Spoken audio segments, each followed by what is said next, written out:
So I'm back this week with a few more stream highlights. This time, in the format of some of our greatest Dungeons and Dragons stories.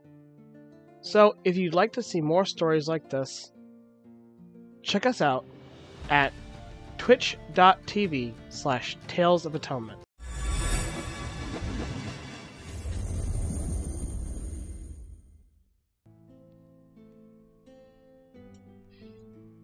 You know what? This suddenly reminds me of D&D horror story music.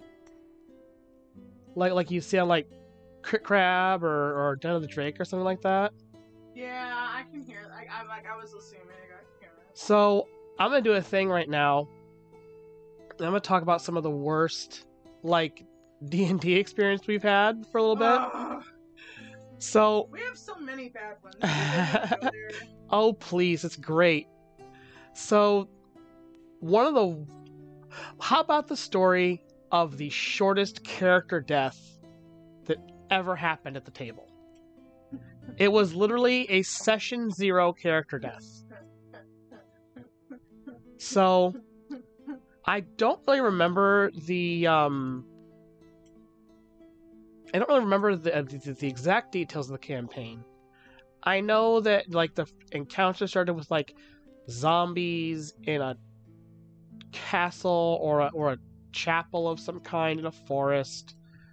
And the whole adventure hook to get out there was that the regular road from one city to the next was besieged by bandits at the time. Well, what ended up happening is we had 3 party members initially. There was a half-orc half-orc ranger, who was the guide. You had a pacifist halfling cleric, and then there was... By the way, as a quick comment, you play a pacifist and you're supposed to be in a D&D party? You suck! Well, the way she did it was actually really neat, because she literally... The ranger was their primary fighter. So because she was so small, she would just sit on his shoulders. And cast. Well, healing spells are touch spells.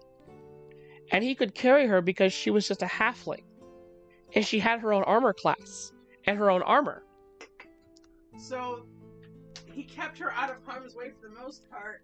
And when she did get hit, she still had her own armor class. She had her own armor class. Okay. And she could continually heal him because she was always in touch range. Wow. Yeah, that's actually pretty good. So the way they handled that was awesome. But the character death still happened before that. That wasn't until actual session 1. The session 0 character death happened because the third member of the party was a very dumb, snobbish, dumb, and yes, dumb, sorcerer elf. Very dumb. Very soft and squishy, too. When he was made to understand that the safest way to get from one city to the next was at the expense of dealing with other people.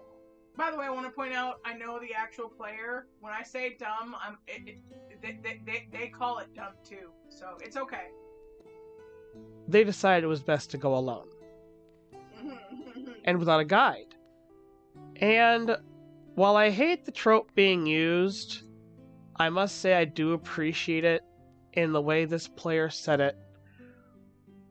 When they sighed and said, well, it's what my character would do. When you know that what you're doing is a bad idea, but your character legitimately would do it, and you're taking it as a loss, dude, gotta give it love. A mile or 2 outside of town, he was besieged by the very bandits he was warned about.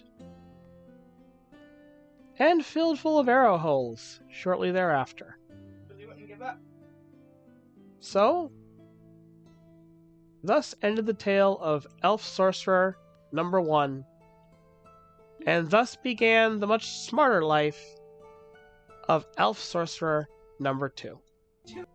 It was the same character, but he was smart enough to realize that was a bad idea with a couple of tweaks to his personality to make him not racist and so introverted.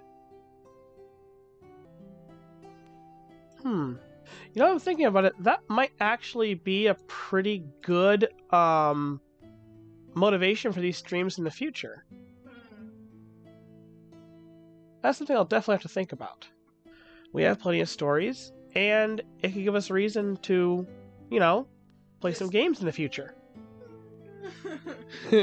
Create more stream comments. Talk about our cringe. Oh, yes. Thank you for literally saying we will have much more cringe. Hey.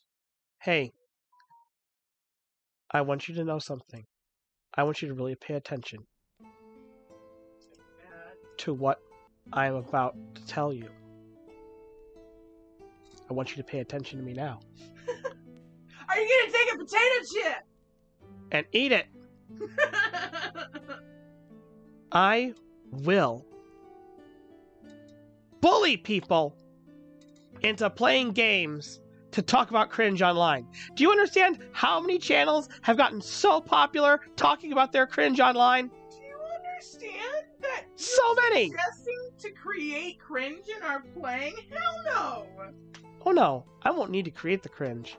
The cringe will create itself with our player group. That's not true. We've actually rounded out adequately well. Bet! That's a good point! That's a good point! A purple dragonborn named Ridley is cringe. Yeah. A little bit. Though I don't think it's nearly as cringe as Blades. Oh, Blades! Oh, bathtub! So this story actually takes place... This story actually takes place in the World of Darkness. This was a Changeling the Lost campaign. So the story of Blades takes place in the World of Darkness. This is actually a game I wasn't DMing for, but I was a player, and so interestingly enough, my character was originally taken as a young child from Disneyland by a fairy pretending to be Maleficent. When I got back to the human world, I met the cast of characters, and one of them was this fairy, not fairy, but a changeling that had been taken to serve as a blacksmith for the Elder Fae. Something having to do with that contract meant that he developed the unfortunate appearance of having blades kind of like growing out of his skin. Now these weren't like proper blades or anything. They were like really flimsy. He couldn't use them to like attack. But he was at one point, and this is probably the edgiest thing that I've experienced in gaming. Oh god. He was sitting in a bathtub in a Boston apartment, crying and pulling blades out of his skin. God, it screamed of early 1990s cringe. And I promise, remember, that wasn't my character. I didn't need to create the cringe. The cringe found me.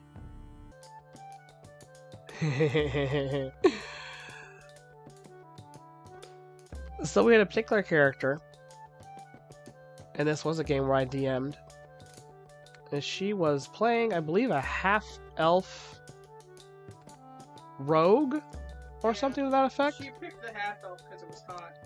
Yeah. One of those main character syndrome players. Hardcore. But thankfully didn't have the power to enforce it, and wasn't dealing with the DM that was willing to tolerate it. No. I don't do that. We give all of our characters a time in the sun. We both just work that way. Even when we're not both DMing together at all, it's like, no. You know, she's DMing her campaign, or yeah, it's just how we work. She had not only very bad rolls, she had not built her character for the sort of stuff that she was expecting to be able to do. She had mostly put a lot of her skill points in, like, charisma stats. But... and manipulation. It's not that she was a terrible read-up, it's just she was trying to make herself, like, I'm this character, and it's like, no, you should be the spokesperson for the group, even if you're not the actual leader. That's what you should be doing. You should be, like, manipulating people and talking about, you know, hey, you know, I want good prices for the people. Well, so this character, built for charisma, was trying to use her other thief skills to a very poor effect. She wanted to be this character. She wanted to be the one who opened locks and backstabbed and ran around and was stealthy. But she also wanted to be the manipulative, highly intelligent. Well, and let's be serious, that's easy to do with a built character that is like a high level, but this was a level 3 character. Yeah. In trying to pick lock or disable traps or any of the various other things that rogues are notorious for doing, she failed. Always. She failed. Horribly. Thankfully, we did have another rogue on the party who was more so built for that sort of thing. He was a gnome rogue, which, through a couple of build choices and racial beneficiars and stuff like that, he had a bonus on mechanical locks and mechanical traps. Nothing necessarily on magic, but we'll get to that. And their rolls were so high that a previous trap that the half-elf rogue failed on, they were able to actually dislodge the entire trap from its fixation. And they proceeded to hand it to the half-elf rogue who had been failing repeatedly, and said, "Here, have one that you can practice on." I think that was probably the best shutdown I've ever heard in a D&D campaign to date. And she'd been flirting so hard, and it was such a good shutdown. I think short of, like, I don't know, clang, clang, thump. Oh! Because it reminded me of the tingling thump when my cat would try to jump in the window and fail. Tingling thump! And I think that the way that the player, again, handled that was really awesome. We had been fighting some demons. We did, of course, have a paladin along, who was tanking a lot of the demonic powers at that point. And then we had our ranger dual-wield heavy hitter. So we held our own pretty well, as far as the demons were concerned, but it was not a winning battle. It was definitely one of those battles where you fight in order to survive and get away. Well, in running from the demons, the players all came across a second floor opening where the steps had been crumbled away. The rogue rolled some dexterity to get up there and lowered a rope. The rest of the party stopped to help up the cleric and the ranger. But the last one up was the paladin, who jumped for the rope, at which point the player suddenly realized, oh wait, I've had an infernal wound that I didn't take account for, and failed the jump check. The full plate paladin fell face first and immediately passed out. In mid-jump, and it wasn't even a hard jump! I think he, played dead or something? I don't remember, but it so reminded us of the sound that a kitten makes when they try to jump from a couch to a window and fail with their little bell on. Tingling, thump. But of course much louder, because this is plate mail. Clang, clang, crash. And you know what else I love, though? Is when moments like that become sort of a table lore thing that carries over into other campaigns. Oh, yeah. Yeah, that same player has made many jokes about that exact event. I think it comes up at least once every other campaign. Or if there's a jump check that needs to be had. Which they don't happen a heck of a lot either, but somehow, some way between the two events. Yeah. Notes are probably the best thing to keep in D&D. And oh boy, did we have a character that took some notes. We learned way later, after the player left the table, that this is the sort of thing they were doing. But at the same time, it was like, yes, this is so in character. The notes were mostly accurate, but inflated with the character's own sense of ego. But unfortunately, that also reflected the player's attitude at the table, which is why they ended up being left. In characterly, it was just an emphasis of something that had legitimately happened to the character, rather. You gotta be nice about these things, or at least fair if you're not gonna be nice. No, we're talking about how they had like their character had a really bloated sense of a lot of things, and it seemed to spill over into them. We're talking about the really weird plural sorcerer that joined our group for a while. The one that cheated on his girlfriend with sex worker. Well, nobody actually believed that he had a girlfriend either. The rogue in specific, did that because he thought he was actually being helpful, because he thought that the guy was lying about having a girlfriend. And the player never objected. Oh, what else was there? Oh, there was the time that he cast Continual Flame on the farmer's eye, and it drove him insane. There was the wonderful way he wanted to kill the one party member on the team because he seemed evil. Wanted to kill the one chick too, and it's really kind of funny, sad, because he was right about her, but... Oh yeah, no, eventually he did actually, like... Look, broken clock, what? Right twice. But he had caused so much discord in the party that literally no one trusted him when it really mattered. It really was a boy who cried wolf kind of situation. Because out of character, we all knew this chick was bad. She was bad news. She was lying to us. Blah, blah, blah. Every last one of us on the party knew. Her saves were so good at being able to, convince us. Her saves were good. She had a hell of a bluff stat. So every time we failed, our demeanor towards her got better. So what ended up happening was, even though we were all angry and know that she's lying, we're all buddy-buddy with her, and she's someone who's extremely trusted within this group of people, to the point where there was even a conversation about possibly letting her hold on to our money. I mean, it got bad. It got really bad. Yeah, the players all trusted her really well, and it was the untrustable sorcerer. He kept getting good rolls.